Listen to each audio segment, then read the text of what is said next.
Hello, fresh mind. Welcome to Fundamental Learning Exercise 1.1 Question 4. Given that HCF of number 306 and 657 is 9. तो find LCM of 306 and 657. तो हम लोग पढ़ चुके हैं कि HCF into LCM equal to product of numbers. So HCF हमारा given है 9 into LCM equal to 306 into 657. So LCM equal to 306 into 657 divided by 9. ठीक, 9 3 जा 27, 3 36, 9 4 जा 36, यानी क्या हो गया 34 इंटू 657. सो 34 इंटू 657 को जो मल्टीप्लाई कर देंगे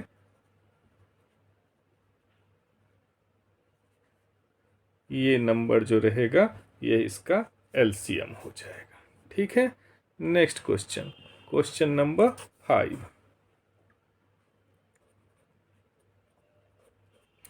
बोल रहा है कि check whether 6 to the power n, यानी कि 6 to the power n can end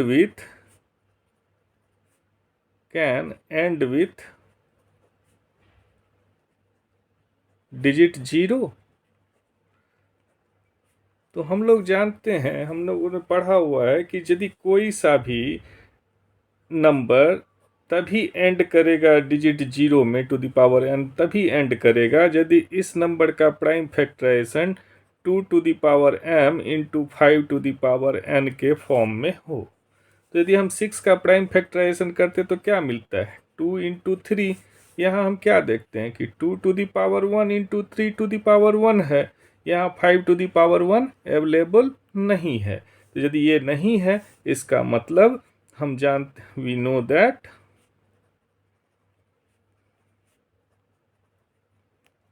that any number which factors are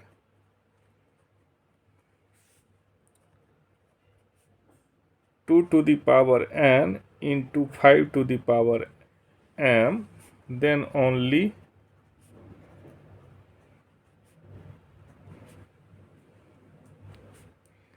end to 0. So we see here that 6 is having only 2 as a factor. So it will not end with 0. Okay, next question. Exercise 1.1 का next question है question 6. That's explain why 7 into 11 into 13 plus 13 and 7 into 6 into 5 into 4 into 3 into 2 into 1 plus 5 are composite number. सोच रहे हैं आप कि ऐसा क्यों लिखा गया है? 2 वीडियो पहले ही हमने कुछ डिस्कस किया था. वो डिस्कशन था कि fundamental theorem of arithmetic. Fundamental theorem of arithmetic का जो फर्स्ट थ्योरम था वो क्या प्रिस्क्राइब कर रहा था वो दिमाग में लाई. वो ये बोल रहा था कि every composite number can be written in a form of prime factorization method in a unique method.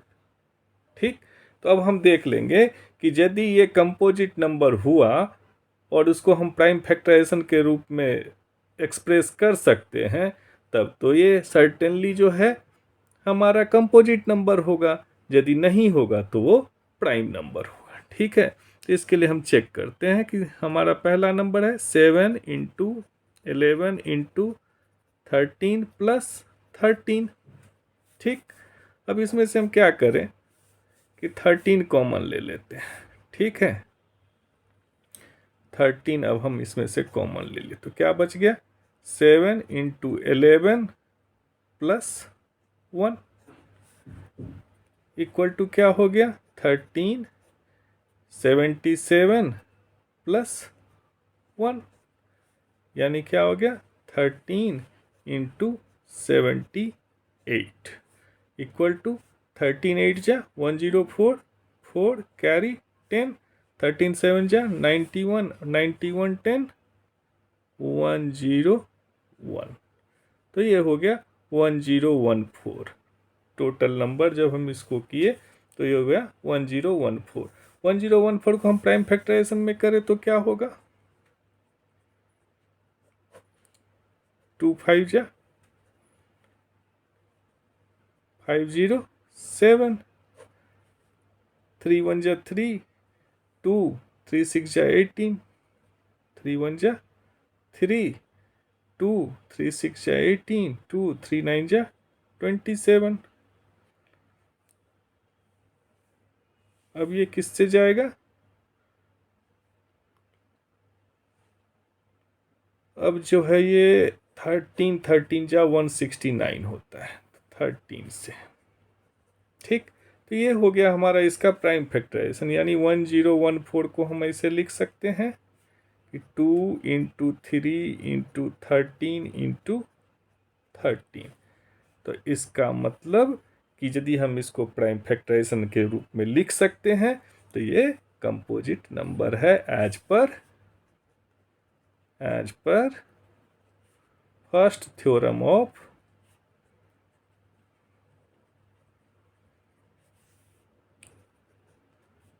Fundamental arithmetic.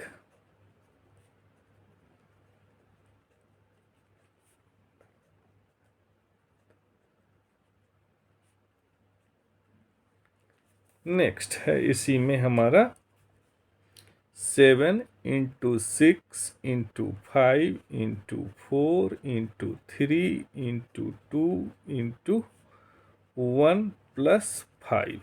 ठीक, अब दोनों में 5 5 अवेलेबल है तो हम 5 यहाँ से कॉमन ले सकते हैं, ऐसे लिख सकते हैं हम इसको 7 into 6 into 4 into 3 into 2 into 1 plus 1 equal to हम ऐसे भी लिख सकते हैं 3 2 जा 6, 6 6 जा 36 एंड 28, 5 28 इंटू 36। ठीक, 3 2 जा 6, ठीक 36, तो इक्वल टू क्या हो जाएगा, plus 1, sorry plus 1 equal to क्या हो गया 5 into 1008 plus 1, that is 5 into 1009 equal to 5045। अब 5045 को जब हम प्राइम फैक्टराइज करेंगे 5 से,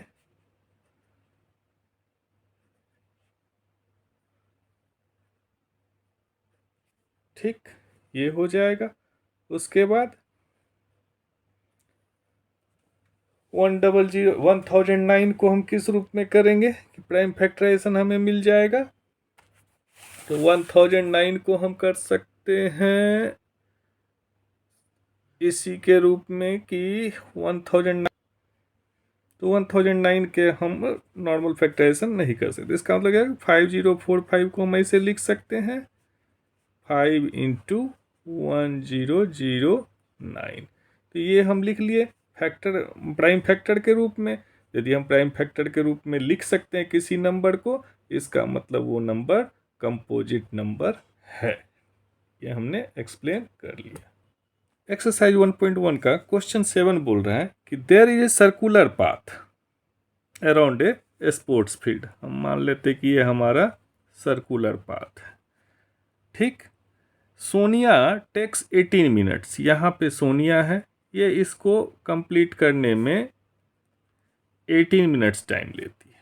ठीक है, 1 round, while Ravi takes 12 minutes. और एक हो गया सोनिया, एक हो गया रवि, और रवि लेता है 12 मिनट्स फॉर द सेम।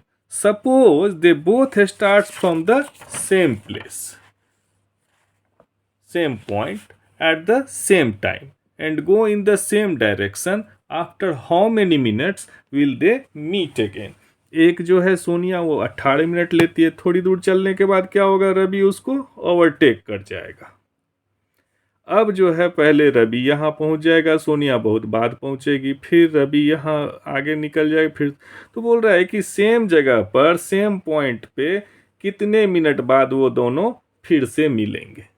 तो ये क्या चीज हो गया, अभी हमने पढ़ा था ना एलसीएम। एलसीएम मतलब क्या, लोएस्ट कॉमन मल्टीपुल, जिसमें कि हम क्या करते, सपोज दैट हम 4 और 9 का एलसीएम निकालते हैं, तो क्या निकालते थे कि इसका एलसीएम हुआ 36, यानी कि 4 को भी यदि हम मल्टीप्लाई करते चले और 9 को भी मल्टीप्लाई करते चले तो 36 will be the first point where इन दोनों का मल्टीपुल जो है आपस में कॉन्साइड करेगा।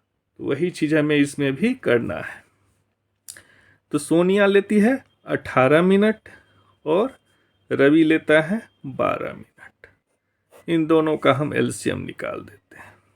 2 9 जा 18, 2 6 जा 12, 3 3 जा 9, 3 2 जा 6। अब इसके आगे हमारा कोई प्राइम फैक्टराइजेशन नहीं हो सकता, तो इस दोनों नंबर का क्या हो गया LCM, 2 into 3 into 3 into 2 equal to 2 2 जा 4, 3 3 जा 9, यानी कि 4 इंटू 9 यानी कि 36। 36 क्या, मिनट्स। यानी कि 36 मिनट के बाद ये दोनों फिर से इसी जगह पे मिलेंगे। ठीक, तो एलसीएम की ये खासियत आपने देख ली।